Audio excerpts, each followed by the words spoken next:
农村常见的黄金，很多人不知道它到底有啥珍贵，懂的人把它当宝，它到底有哪一些价值呢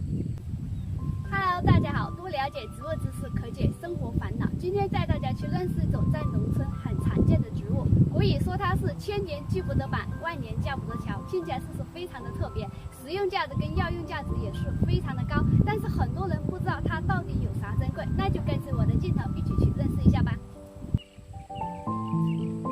我现在所处的一个环境是在一个山沟沟里面，这里空气比较好。像今天所要介绍这种植物，一般在路旁、灌木丛中或者山坡都能看到它们的一个身影。可以看到这边呢就有这种植物，等一下把它摘点回去，据说做粽子是非常不错的。我们近期来了解一下，它还开了非常漂亮的一个花朵。这个就是它的一个叶片，可以看到这种长卵形的，边边有这种大大的锯齿。接着可以看到里面呢，它是这种凸起来的纹路，非常的清晰，手摸上去有点纸质状。接着再看一下它的一个背面，背面的纹路也是非常的清晰，特别的漂亮。我摘下它的一个叶片给大家看一下，很特别，它是由5片所组成的，像不像5个手指？所以有人称它为五指蜂或者是五指柑。其实它真正的学名就叫黄金。我们可以看到它的一个小枝杆上非常多密生灰白色的绒毛，所以说有人称它为布金，是马鞭草科杜金属的一种小乔木。因为它比较小，所以说就有了那句俗语“千年锯不得板，万年架不得桥”的一种说法。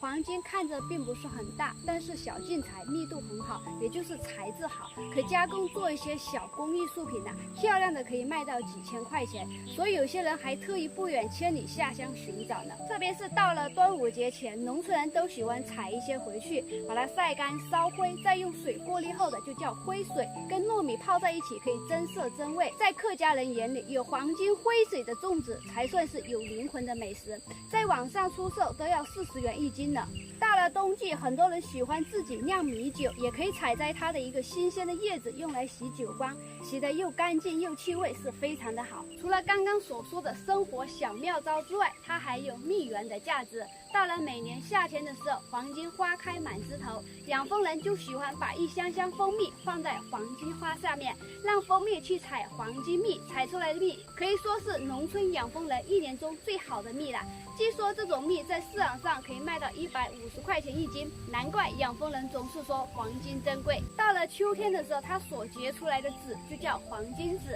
把它采摘回去，吹去上面的杂质之后呢，听老一辈说用它来做枕头睡得比较安稳。也有人靠采摘它的种子拿到市场上也可以赚不少钱。像这种黄金有些会长在一些悬崖峭壁之中，它的根部是非常的漂亮，像一些搞工艺品的人挖到它的一个根部是非常不错的。我们都知道，在以前古代比较落后的时候人们就称这种黄金为文财树，在夏天的时候是最好的一个驱蚊材料，一般会把它先呢采摘回去，在它燃烧的过程当中呢，会把蚊子给去掉，这是非常智慧。在我们客家这边经常会用到，大家可以看一下我手中这种就是劈开来的一个枝杆，加上一些黄栀子之后呢，这旁边就是这种灰水，是非常浓的，再配上一些糯米，就可以做成美味的一个粽子。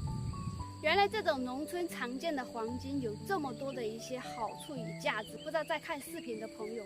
通过今天的介绍，你们对这种黄金有没有多一份的认识？在你们的家乡有没有称它为什么？它还有哪一些作用？可以把你们更多的一个知识在屏幕下方进行留言探讨分享一下。好了，本期的视频就给大家先分享到这里，喜欢我的视频给点赞分享加个关注，下期带你了解更多有趣的农村植物知识，拜拜。